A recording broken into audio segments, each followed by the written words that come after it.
अस्सलाम वालेकुम। वीडियो को पसंद आने पर चैनल को सब्सक्राइब करना ना भूलें, शुक्रिया। हाथों को नर्म मुलायम, नाजुक, गोरे और खूबसूरत करें।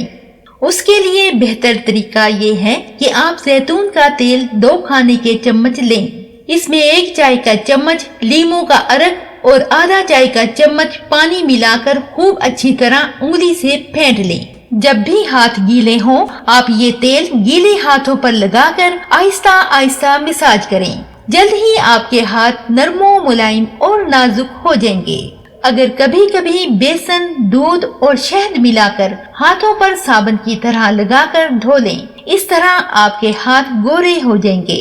चंद कतरे अर्के गुलाब, 1 चाय का चम्मच बालाई और थोड़ा सा शहद मिलाकर हाथों पर लगाने से आपके हाथ बहुत खूबसूरत हो जाएंगे।